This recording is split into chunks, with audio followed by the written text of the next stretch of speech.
So what was the original New Testament Bible? What language was it written in? Well, there's some debate on this. A lot of it gets too complicated. Simply just open it up. Most of the translations are so accurate that you really have to dig into it deeply and find out which is better than the other. And it usually goes passage by passage. One is a little better than another, and then the other comes back and has a better rendering of another passage. There's no perfect translation out there. Let's look up under the letter O for original Bible. Have it under that. Original Bible, we have 5 studies done on that. The original Bible, the Greek New Testament. Number of places we've been going to. They're searching for the original text.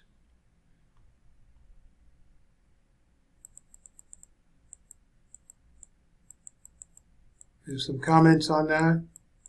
We have manuscript evidence, and they have some discrepancies, but there's several books out about the Greek New Testament, and they resolve the issues one at a time. We have majority text, Westcott Hort text, and conclusions. Conclusion is all of the doctrines of the original Bible have been available throughout the ages, throughout this church age, and it's just a matter of getting some resources to study it carefully.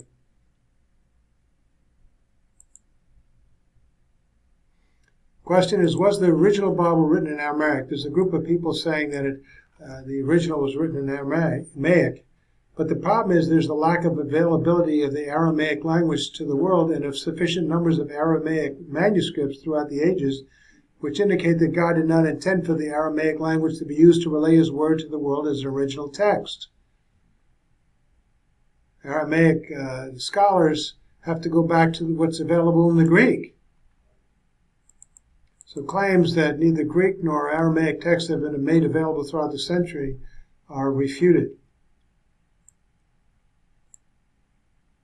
We have quite a bit of material there, and you can get a number of texts about the Greek interlinears and put it on your laptop like I have, for example.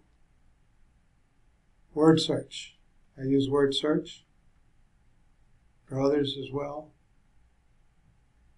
Take a look at this. I have it split up into 4 windows. Here it comes. Word search 12. 1, 2, 3, 4 windows. Take a look. I have 7 versions here.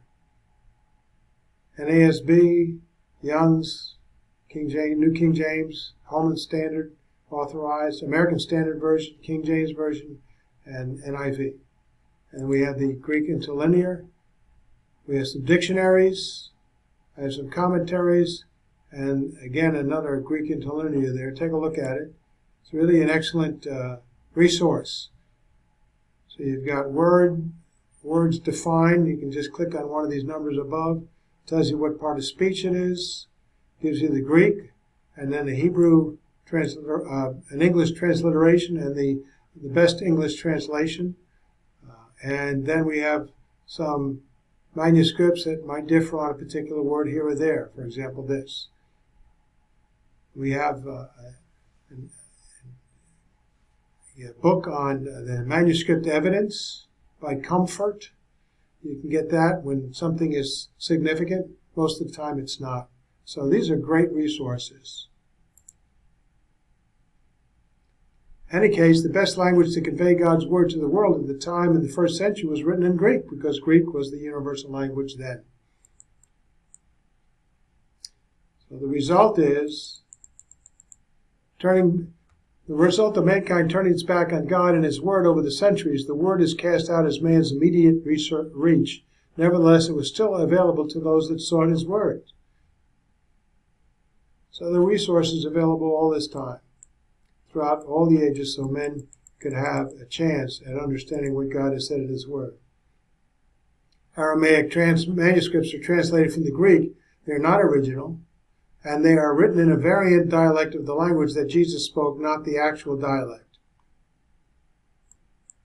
By the way, Jesus quoted from the Septuagint, which is the Greek translation of the Old Testament.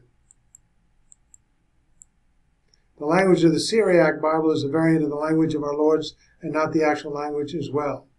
So, since only the 66 books of the Bible, and only in Greek and Hebrew, have provided an inerrant communication of God's Word throughout the age and for any age, then it is self-evident that this is what God has intended to communicate to the world as His revealed Word.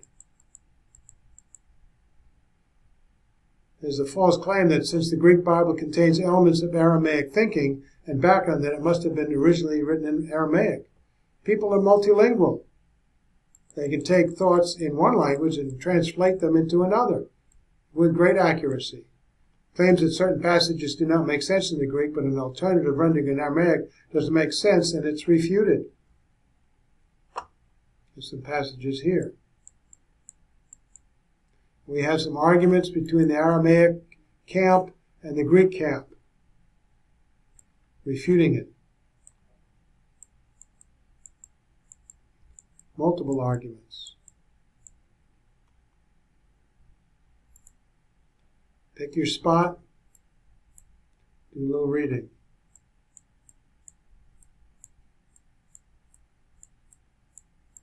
These are all the arguments here, up and down, between the two camps. Gives you an idea of what extent they go to argue their points.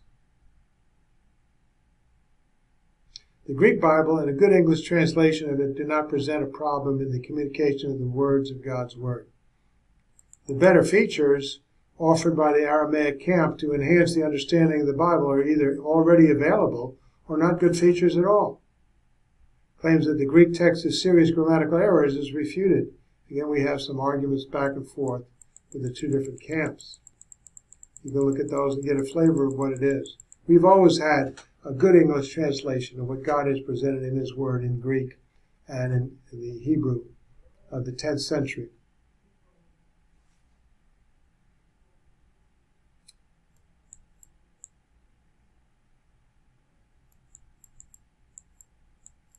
The conclusion, the language of the Gospel, the New Testament Bible, was Greek.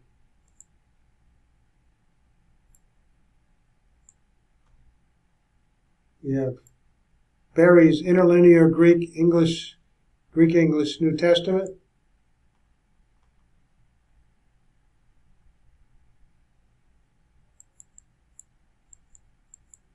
We have Philip Wesley Comfort, The Quest for the Original Text of the New Testament, and he just wrote a recent book,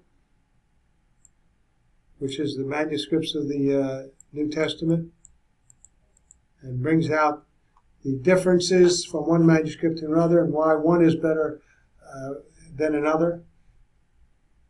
And it really amounts to very little of great importance of deciding the meaning of a passage. We have some great English translations out there, the 7 of which I use myself. Zane Hodges wrote According to the Majority Text.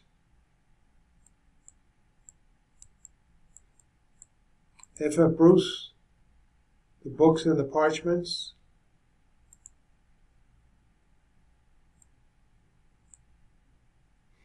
Question is, what language did Jesus speak?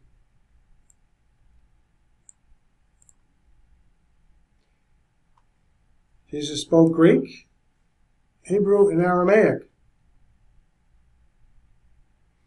and Latin, especially for the Romans. Most Jewish people spoke Greek, Aramaic, and Hebrew. Aramaic comes from the Babylonian captivity. Hebrew is from the original Jewish people. And then in the 10th century, later on, we have the new changes by the Masoretes, so that they fixed the manuscripts in Old Hebrew. And Jesus largely used the Septuagint, the Greek translation of the Old Testament.